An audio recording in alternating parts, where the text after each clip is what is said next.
else who want to join after the fact. And mute everyone along the way.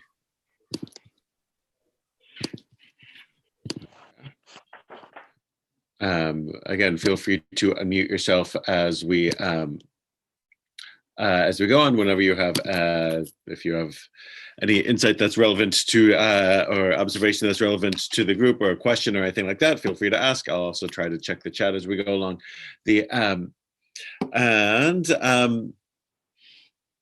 I don't know. I feel like there's a lot we could discuss, but it may be best to dive into the text. I don't know that there's grand insight that we need to go through. I will just say that the Jews are, as the texts tend to be, big on rules and procedures and abiding by courts and rules of law, and that sort of, to me at least, helps guide my thinking during tense times like this. It is there's a lot of like political news around, but as we know, the death toll from the pandemic continues to rise to what seems like record levels. So please remember to be careful. With that, we should dive into the text. The bracha for Torah study is Baruch atah Eloheinu melech haolam asher kishavnu v'tzivanu la'asok b'divrei Torah. And we were rolling into the book of Esther and did something of an introduction last time around of the story and of the setting, and began to dip our toe into the text. It is a body text and a not politically correct text, and all of that will come out in the in what we hit this morning. And as I mentioned last time, I don't think it is meant to be a historic text, meaning I don't think that the authors or the original audience thought that they were reading about something that actually happened. I think that they knew they were reading a satirical send-up of the Persian court. Now, much of the Jewish tradition through the years has not thought that, has thought that it actually references historic events. That really seems not to be the case. It's more likely a satire than a historical text, and we'll see why that is as we go along. So, before we start, questions, she'elot. Anyone needs to, otherwise, then I will. I'll start. But again, feel free to throw in as we go along. Now, I did check. They were asking last time. I think Alan Rubin picked up on the fact that the number of provinces is the same as the number of Sarah's aides. There was asked of that, and that it was that sort of. There's one commentary, one midrash that says it's a gift that Esther, the descendant of Sarah, since that everyone's a descendant of Sarah spiritually or otherwise, just as she merited 127 years, that Esther would merit 100 to rule over 127 provinces. And there's a few things like that,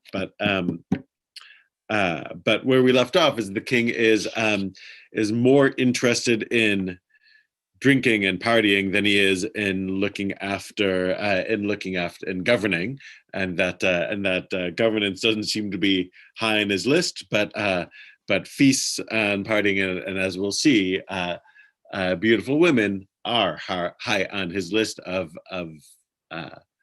his what he's supposed to be doing as king. So all of that, it really, again, and it's sort of if Purim the holiday is a day when things are supposed to be reversed, and instead of being dignified, you're not, and instead of looking like you look like something else, and instead of being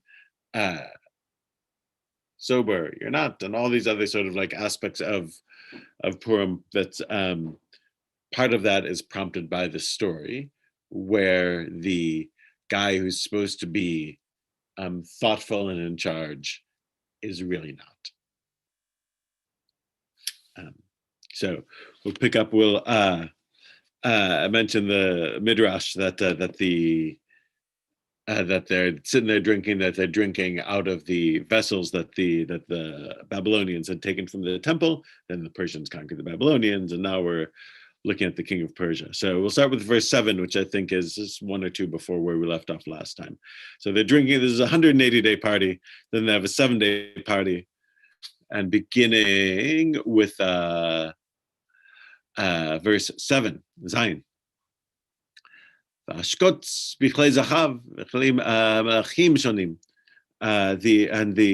drink was in golden vessels and vessels of various kinds, and abundant royal wine in kingly fashion. And the drinking was according to the royal rule. There was no compulsion. For thus had the king decreed to all the officials in his house to let every man act according to his will. Now, of course, if the law is anyone can act according to how they want to act, then the rule is, but there's no rules, right? Like, so like this is it's hardly a controlled atmosphere. Drink as much as you want, though you're not forced. And everyone can act according to the way they want to act. Asot karatzon ish ve'ish. That's the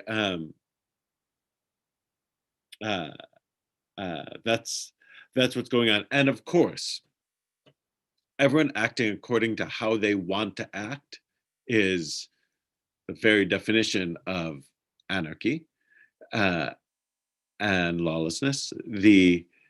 And that on some level maps onto at in the book of Judges. When things are at their worst in ancient Israel, the Tanakh describes it as every man did what was right in his own eyes, and that tends to be a phrase that I feel like sort of might sound great to modern Americans. Everyone does what's right in their own eyes. What could be wrong with that? And to the Tanakh is utter chaos. So same here. The king's decree is do what you feel like. Now, with verse 9, we are introduced to our second main character. The first one that we meet is Achashverosh, who is only seen up to this point leading drinking feasts. Now we get his lovely bride, Vashti. So, verse 9. Gam Vashti Amalka Asta Mishte Nashim Beit Malchut Asher Melech Achashverosh. And Vashti too made a banquet in the royal house that was Achashverosh's. Literally, the Hebrew there is also Vashti the queen made a women's drinking feast in the royal palace. So there's a strong implication here that this is that there are parallel parties going on. One seems to be male, and one seems to be female, and they're drinking and each one is involves a lot of drinking. Verse 10, on the 7th day, when the king was of good cheer through the wine, he said, Michuman bitzea ashbona bigte agba. It's easier for me to look at these in Hebrew. Yom Shvi ketov lev melech bayayin. The king's heart was good with wine. Amar le Michuman biztan chabona bigta avgata Zatar v'Karkas, Shivat Asarim Mishatim Tparei Melech Achashverosh. So all those guys, the 7 eunuchs who served in the presence of King Achashverosh to bring Queen Vashti before the king with a royal crown to show her beauty to the peoples and the ministers, for she was comely to look at, is the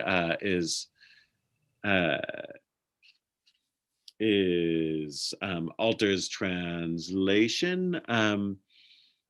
Kitavat Marahi. I don't know if you need the sort of oldish sounding word of comely. Doesn't land right, I think, on our ears. She was beautiful to look at. She was Kitavat Marahi. So this. So to go on. So verse 10, the king was of good cheer. Go ahead. One thing. Why name the eunuchs? Why are they named when they don't really move the story along, or So the so Alter's note on that is that I can't necessarily improve upon. He says these 7 Persian names, rather mangled in Hebrew transliteration, matched by the names of the 7 ministers in verse 14, are part of the writer's effort to endow his story with vivid Persian local color. There may also be an intended comic effect in the string of foreign names. So, as you may know, people, and this is part of the not political correctness of the sense of the story, people often laugh at names that are unfamiliar to them, right? Or at certain names that indicate a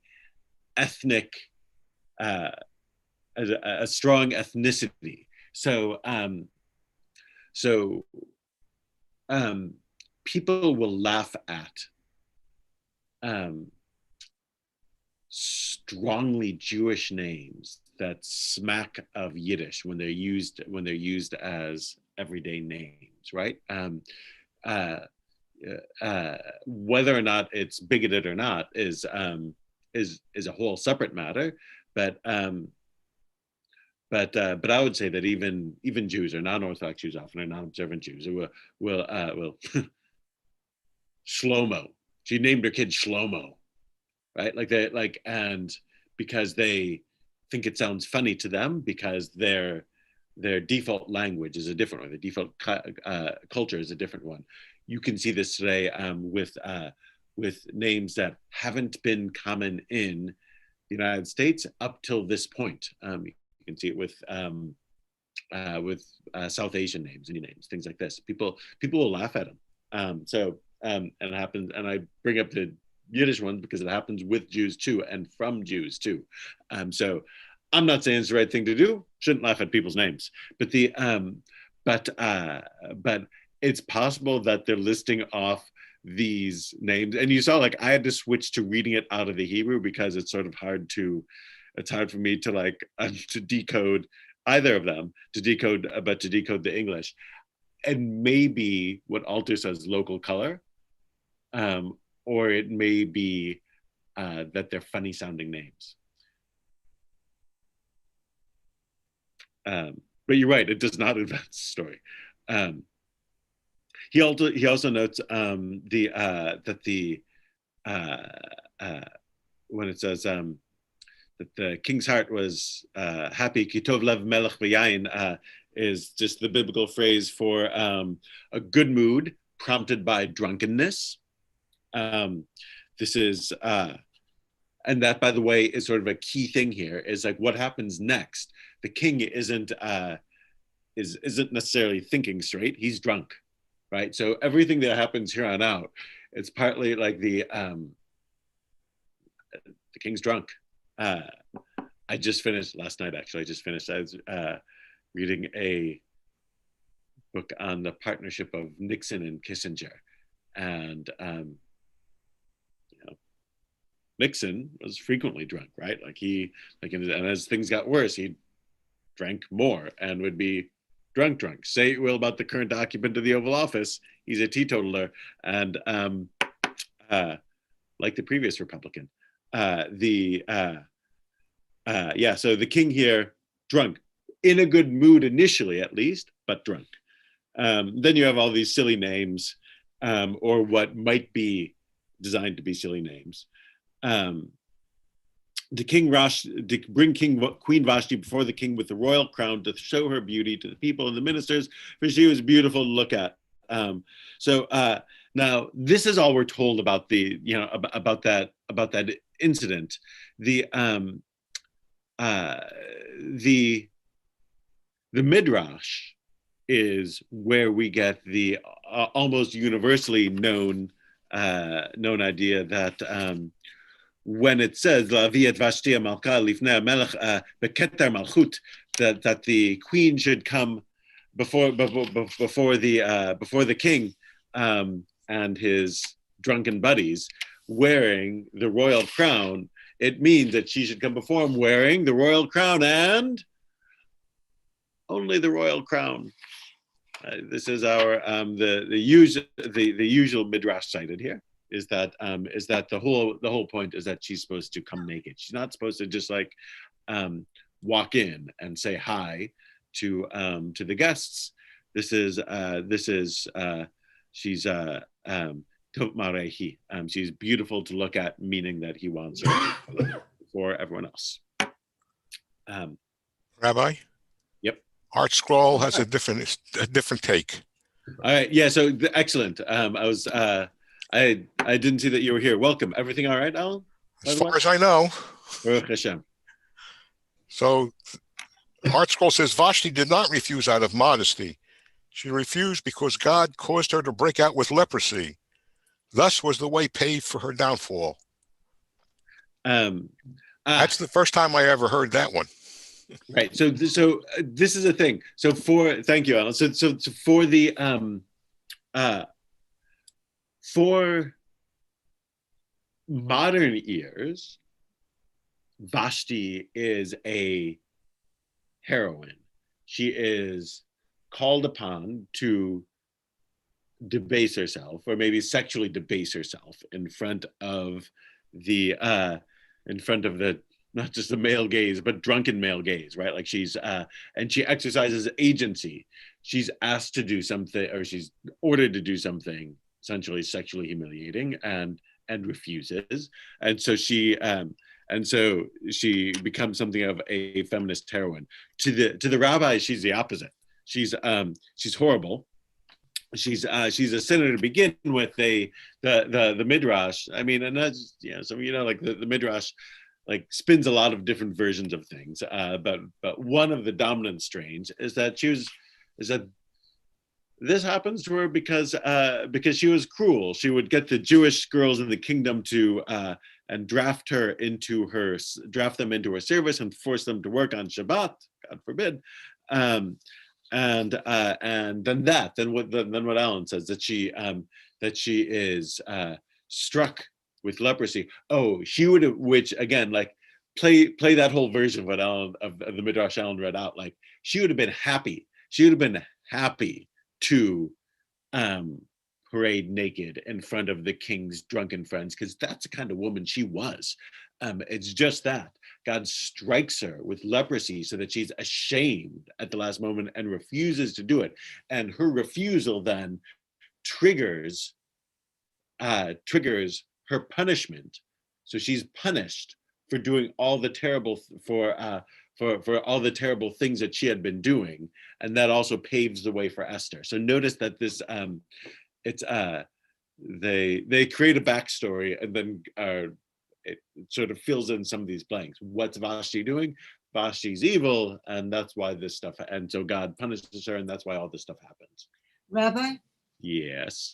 I understand all of this in midrash interpretation, but did Alter intentionally change the translation? Because I have the Alter book, and he says to bring Queen Vashti before the king with the royal crown.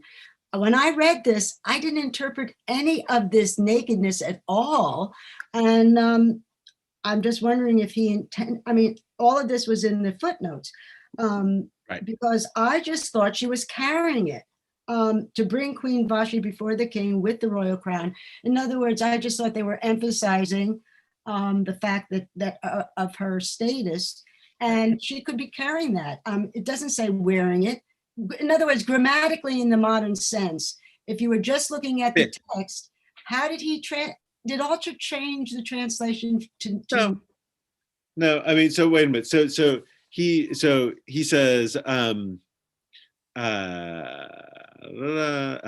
with the royal crown. come into this? I Bit. never read it that way. It's bit keter malchut, and the bit is sort of like, it's almost like you could say in. How does JPS translate? Ed, you've got the JSB, the JPS in front of you. So the bit keter malchut, like I'm looking at another like sort of like ultra orthodox Lakewood translation that puts the word clad in brackets.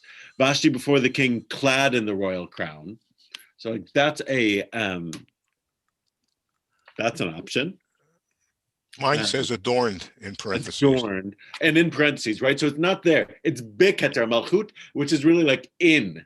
So like it's like, so with is as good as anything, because you're not really in the royal crown the way that you're in a dress or in pants or whatever the case may be, right? Like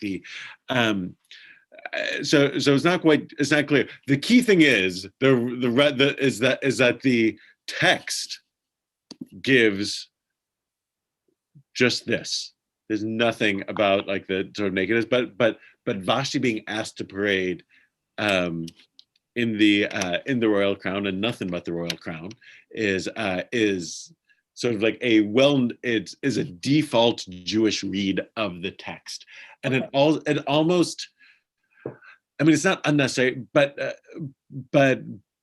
even without going into the whole like long Vashti deserved it strain of midrash, there is also one that she refused it because she was so terrible and demonic that she had a tail, and that's why she refuses to dance naked, because she had mamish had a tail. But why would she refuse? Knowing that, let's assume that this isn't out of character for Achashverosh to, or spoiler alert, he's going to order her death. Let's say that's not out of character for him. So she knows that he's got this streak in him that he could do that. Why would she refuse, knowing that it could cost her life? The only reason is if she's being asked to come in and greet his friends and act as a hostess for 5 minutes, there's no reason why she would refuse. It only makes sense that she would refuse if she's being asked to like sexually humiliate herself, that there's something really terrible about this. So Rabbi, the Jewish Study Bible says, just as the king displayed his wealth, so he wishes to display his queen. Just as the royal wine is not reserved exclusively for the king, so the king's wife is not kept for his eyes only. A royal diadem, a mark of belonging to the royal household. Vashti tries to protect her own honor and her drunken husband's, but must disobey a royal command to do so. Yeah. I mean, it works without the nakedness. Correct. It works without the nakedness, but that's also like, so yes. Just thought it was a stretch. He's gonna share Vashti with his guests. Right. So it does. So as with all this stuff, like we like read it, it's worth keeping both. You have to know that in the text, there's nothing about nakedness. There's nothing there, and you have to know that the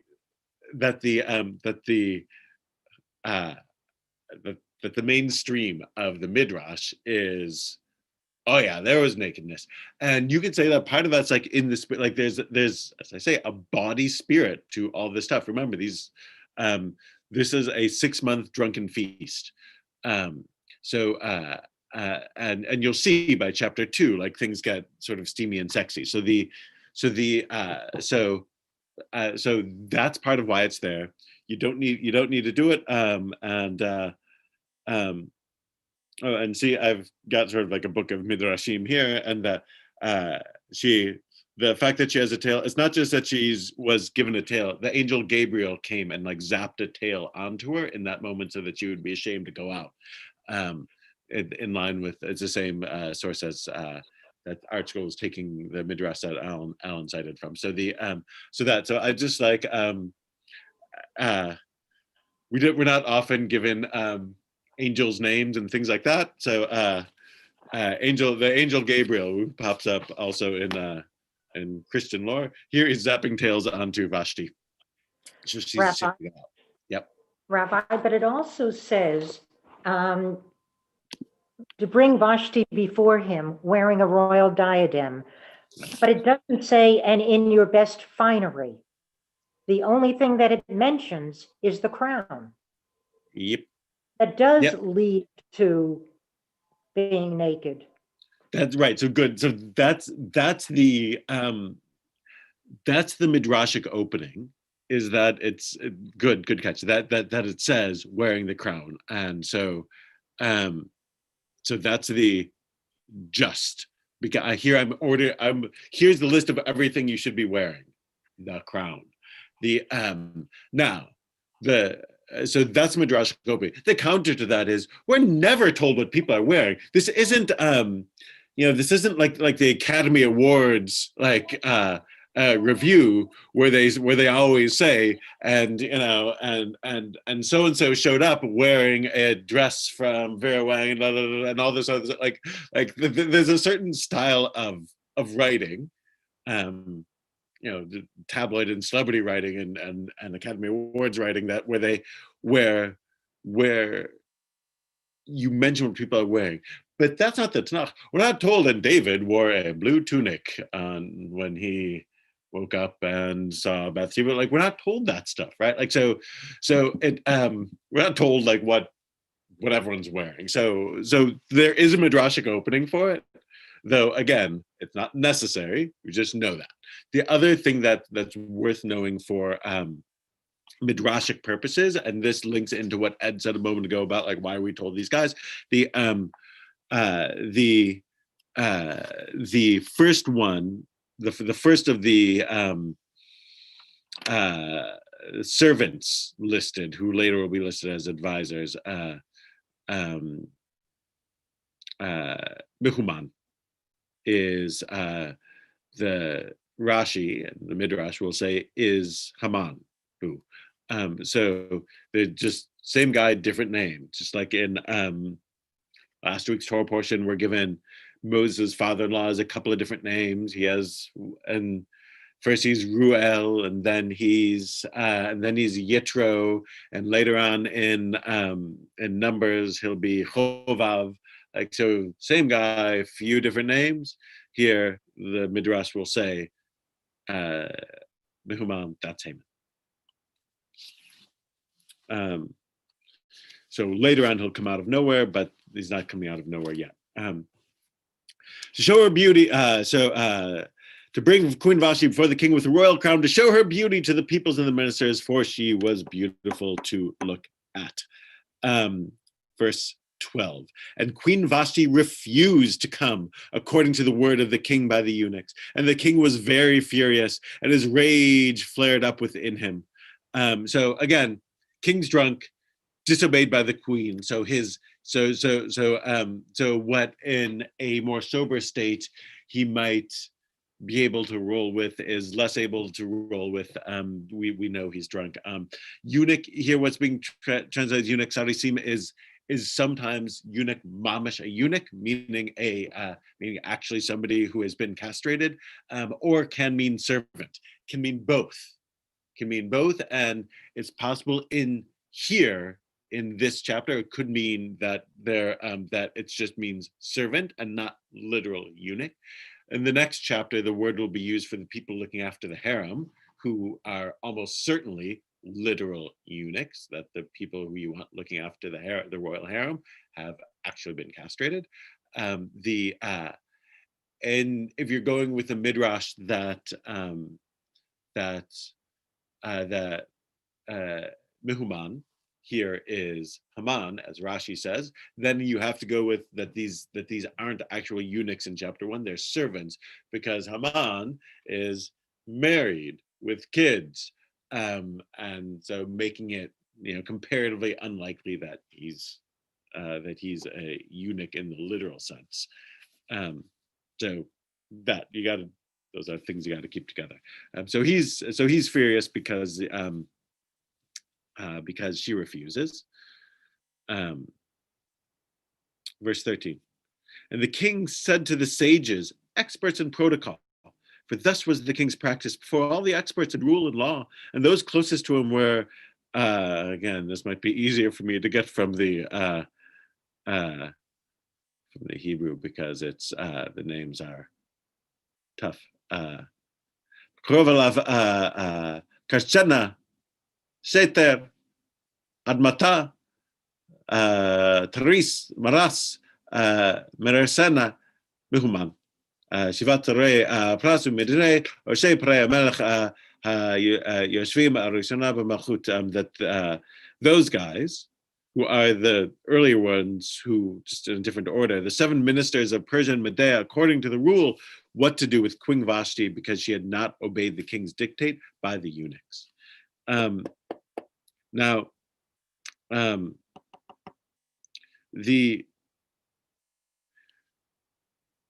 the way, so he translates experts in protocol. The actual term for Yodei Ha'itim, like the knowers of times, or like a translation is well versed in the affairs of the times.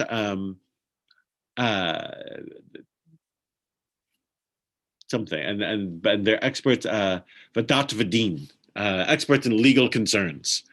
One thing, there were 7 eunuchs and now 7 ministers. The 7 seems to have a recurring thing here.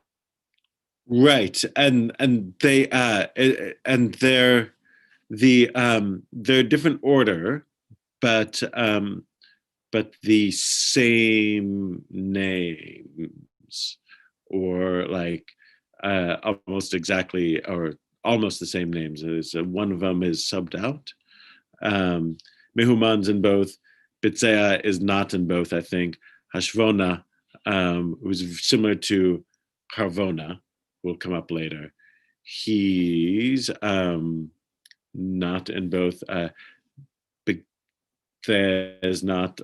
Agbatha is almost, but not quite in both. Zethan is not quite in both. The meaning that the letters are similar. In Karkas, who is, right? Or Kartena, it's similar. Yeah, so 7 ministers, but also the sense here is that there's a, it's worth keeping in mind. Later on, as you know, Haman will request to commit genocide against the Jews, and the king will be like, "Yeah, go ahead," and let it go without concern. Here, his wife disobeys him, and he calls a cabinet meeting. He calls a cabinet meeting with the experts, with his 7 chief advisors, because that's his practice to discuss what to do when his wife disobeys him. That again, this is part of the hint that we're dealing with a satire of somebody who takes who takes little things seriously and takes serious things lightly. Hey, Rabbi, I can feel Nancy Gorell's teeth gnashing. So look, it is like that. So this is so it's a send up of Ahasuerus is the Lord of Misrule, right? And just that he's literally calling a cabinet meeting because his wife disobeyed him when he was shouting out drunken things. In the most innocent version, it's just he's shouting again his heart is good with wine. So he might not even be an angry drunk. It could be just in a good mood. It could be, hey, honey, come down here and say hi to the guys. All the guys are here. Come on, say hi. Like, and he's sort of like, because, and like, no, it's she's beautiful to look at. So it seems to be that he wants to show off that he's, you know, that he's got the trophy wife, or he's got the hottest wife, or whatever the case may be. Like, that he's doing it that. So there's some angle on that, but most innocently, he just says that, and she's like had enough of it, and she's refusing. Or again, maximally, it's just, you know, he's asking her to essentially humiliate herself. But like but she refuses, and he calls a cabinet meeting, sages, expert in protocol, for thus was the king's practice. And this, by the way, the Midrash is like, this is one of the good things about Ahasuerus, is that his practice was to consult experts, that he that he didn't assume he knew everything, and that he consulted people who like knew the law. Dat here, law, is a, if I'm not mistaken, one of the Persian loan words that pops up. So Rabbi, mhm. my what I'd like to think is, and my thought here is not reflected in any of these scholarly interpretations, Right. but that we don't know how long Vashti was married to the king, but maybe at this point, you know, she was tired of his behavior. I mean, this is like a precursor to the modern day frat party, Yep. which was going to go on for 180 days. Yep. So without thinking she was supposed to appear naked, or with the crown, without the, you know, what she was supposed to be wearing, you know, maybe it was just she was just sick of his behavior, and this was her, she just couldn't take it anymore, and she was going to stand up to him despite the consequences. That's just my own little spin. And this is like a historical fiction anyway. So we could really everybody could come up with their own little backstory if they wanted to. And what it points out is sort of like, it's the richness of the story. But I think you're exactly right, meaning that you can read the text straightforward without any of the outside midrash, and just land there. And it lands at, by the way, I think part of the power of the story then is to be like, oh, wait a minute, you know, like this isn't unique to our society, certainly. Like, she's like the frat party, or the obviously objectifying women, or pushing pushing women into a certain difficult position where she's forced to make a choice between, like, presumably people like to cultivate their looks, and there's nothing wrong with that, like to cultivate your own your beauty, or anything like this, for males or for females. But here it's sort of like being exploited in this negative, leering way, or like the implication is that. And again, yeah, she just may have had enough. She doesn't have voice. Notice that she's exercising what agency she has. I won't come, but we never get, you know, you can write a whole, I think somebody did write a whole novel. You could write a whole midrash on the story from Vashti's angle. Yeah. I don't pretend to know what Persian culture was like back then, but it appears that women and men were segregated, because she had a party for her group for women, and he had a party for men. That's the implication. And yeah. The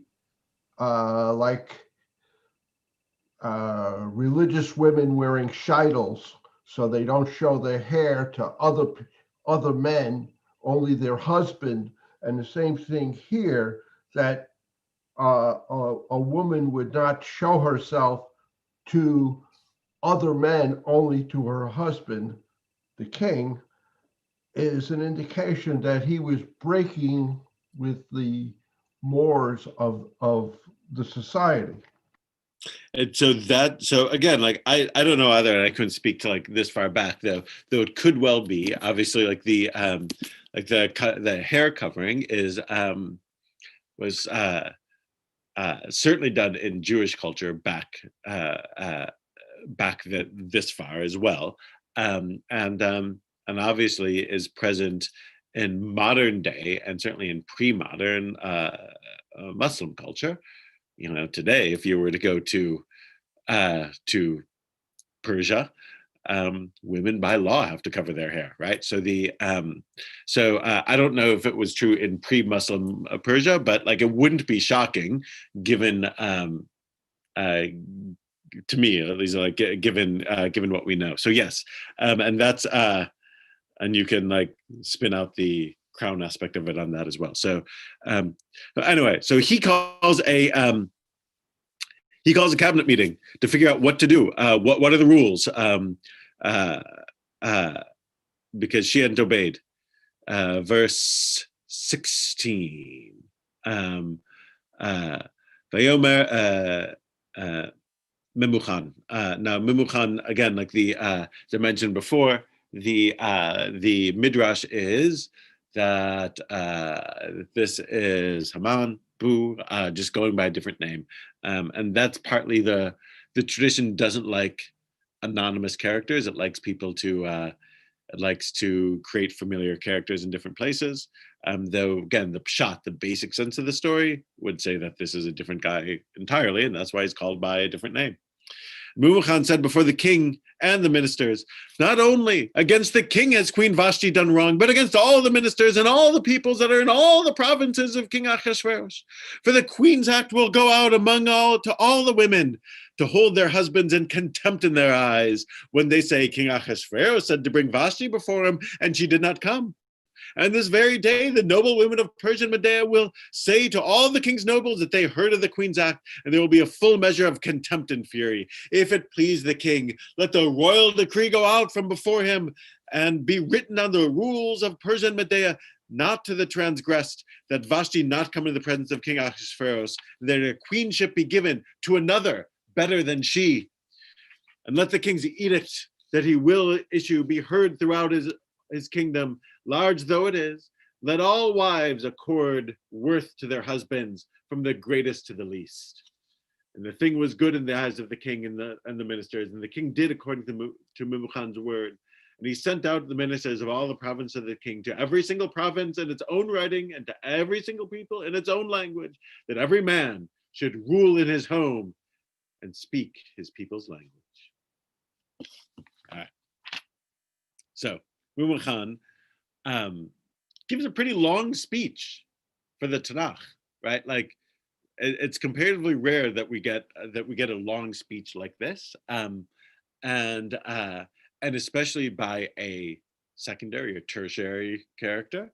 He doesn't appear again. If it's not Haman, he doesn't appear again, and he's clearly not shy. This is so it starts with if it may please the king, but he sort of like then just sort of like goes out from there. I don't know if he's reading the room when he's doing it, but he keeps going. Let's unpack what he says.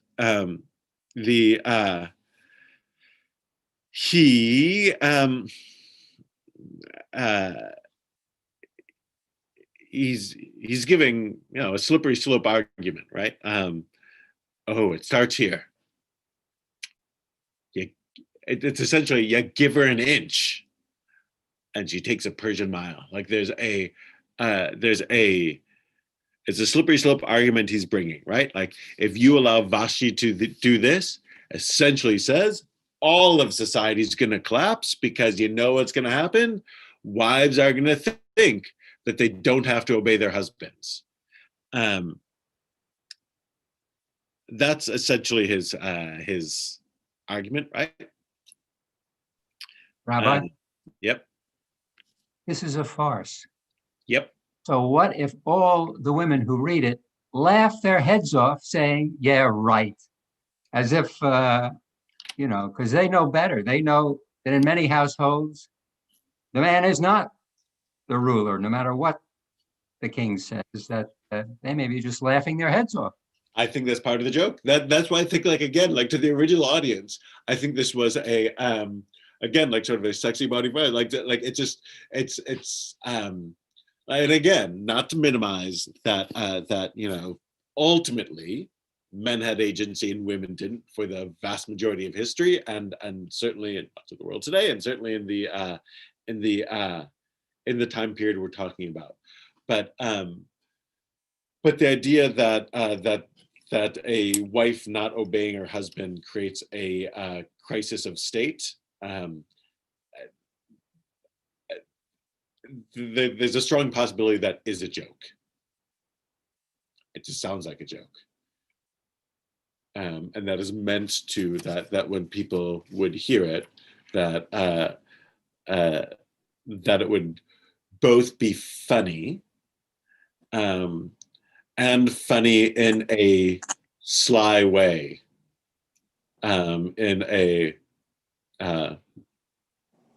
so I don't have to obey you sort of way. Like I feel like it's sort of both. Rabbi? Yep. On the other hand, what goes on behind closed doors is not necessarily what goes on publicly. So she totally humiliated him. Yep. Yes, she did. And by the way, note that, I mean, we're not told of her again. It doesn't.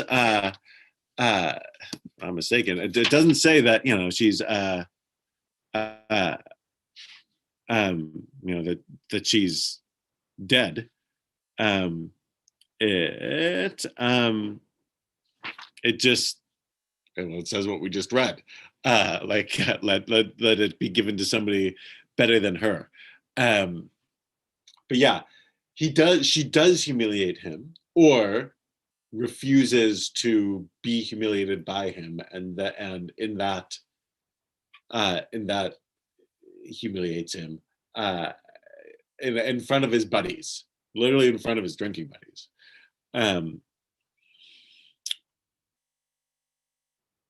This guy, Memuchan, speaks in these super long run-on sentences, and does so for something like 5 verses. Again, pretty long. Ahasuerus has said really all but nothing. Like we don't. This guy does all this speaking, and Ahasuerus doesn't seem to be saying much other than, "Honey, come out, wearing the crown," and guys, what am I supposed to do about this? Like he doesn't say much, but the advisor does say a lot, which is Alter's point. He says this long speech sends an instructive contrast to the lack of any dialogue assigned to Ahasuerus up to this point. He's a man who likes to show his riches and his wife's beauty, and who likes to party, and who becomes furious when his wishes are thwarted. Beyond this, he exhibits scant sense of how to act and appears to be readily manipulable. Right? I'm sure I said that wrong. Manipulable. The manipulation is precisely what Memuchan proceeds to do through his shrewd rhetoric, playing on male solidarity and a male sense of vulnerability in the face of rebellious wives. Thus, Vashti is cast as a perverse woman who will subvert male authority throughout the empire. Right? Like that. There's very much the speech is sort of a, dude, us guys got to hang together on this, right? Like, what's going to happen if we don't? Like, it's not just that she has humiliated you and that she must be punished. It's that every household's going to be negatively affected if we let this stand. And even note the words here. He'll say the Queen's Act will go out to all the women. Notice that when King Ahasuerus, when the king sends out word in the last verse, he sends minister to every province of the king, to every single province in its own writing, right? He sends out, he affects the apparatus of state to send messages all around. It just for Vashti's act, it just says that it will go out to all the women, to which the Midrash notes, oh, you know why the king has to send messengers, but it says Vashti's act doesn't need messengers? To women. The women are they're just gonna gossip with each other and will get out. The king needs messengers. The women, not so much. The word will get out. Word will get out. They don't need a fancy system. Everyone will know in about 10 minutes. So again, that's the Midrash, and that I think is part of the sort of like the gendered, again, not politically correct, perfectly offensive, also sort of by highlighting these sort of gender stereotype differences, it creates I think it's supposed to create a light and convivial atmosphere, and again, like just more of a sly, sexy atmosphere of like, oh, women are like that. I think that's part of what's going on in the lines like that, and in the midrashim, like where again everyone knows that, where like everyone in the crowd would know the midrash, the women didn't need it. Women didn't need messengers. Rabbi, I think this is also setting this, the tone of this king, who's number one, a buffoon and drunk. Yep. Number two, has to ask his advisors what to do in these cases. Now, how do I handle my wife? Yeah, it's like there's another setting coming up where he's going to have to ask his advisors how he should honor somebody. He can't do these things. He can't make these decisions on his own. Yep. And it's a relatively simple thing. How should he honor somebody? So he asked Haman, who thinks it's him, of course, but he just doesn't seem to be a king in as far as a ruler goes. Correct. It'll be a total theme throughout. That he's that he doesn't necessarily come off as a bad guy, but he's definitely not up to the job. And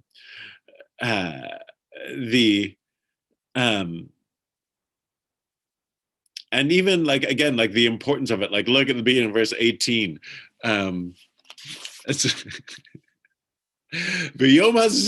This very day, like they'll say, like there's sort of as alternate, there's an urgency to it. Contempt of the wives toward their husbands. Again, like they might not need Vashti. It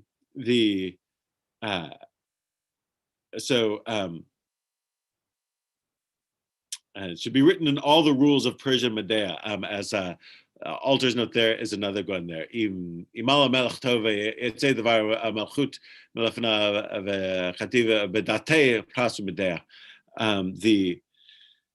So again, the word dat, meaning like rule, appears. Thus, the satiric narrative is all about elaborately rule-bound imperial bureaucracy, where as it will later emerge against all historical plausibility, a royal decree once issued cannot be revoked. Right. So the rules will keep coming up. That we need rules, and she's violating the rules, and we got to like send out a new rule. Now,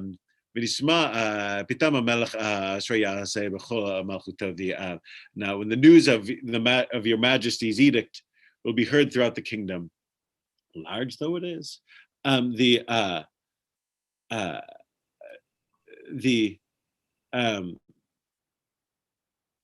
it'll go out to all of the, like, this is why we were set up with the size of the kingdom at first, that everyone's going to hear, and again, everyone will hear it in their own language, right? That it's a vast empire, and so everyone's going to need their own language, and so like the whole, like the translation and the distribution is a big thing. Everyone needs to understand it.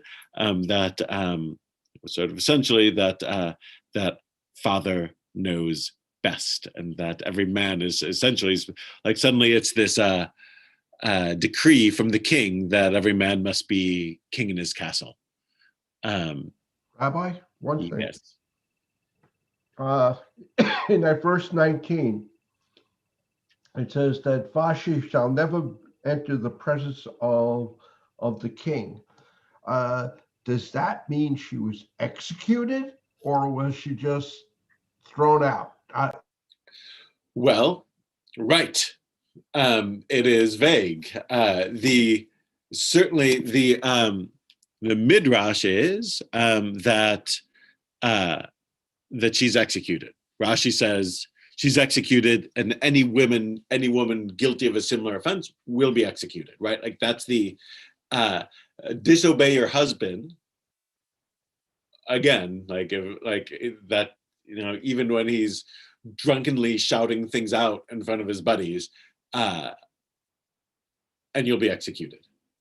The text lets it get away that she's merely, you could go with, she's merely stripped of the crown and of her royal standing, maybe exiled, something like this, right? So the text leaves that open, but the tradition is that she's killed, creating creating the opportunity for Esther to ascend to the throne in chapter 2.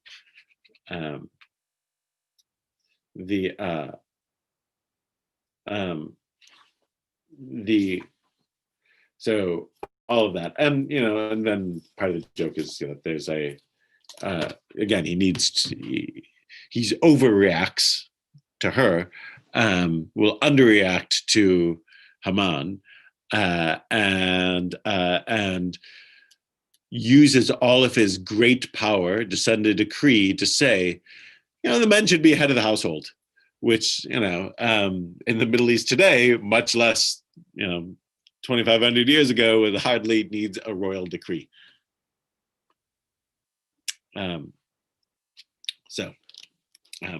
That looks like a good place to pause. That is chapter 1. We're gonna at one point we're gonna have to be going faster, but like this, it's a fascinating piece for a number of reasons. And again, I think it's supposed to us it should be offensive, but it's supposed to be body and satirical, and I think that comes out of this. All right, Ad Khan.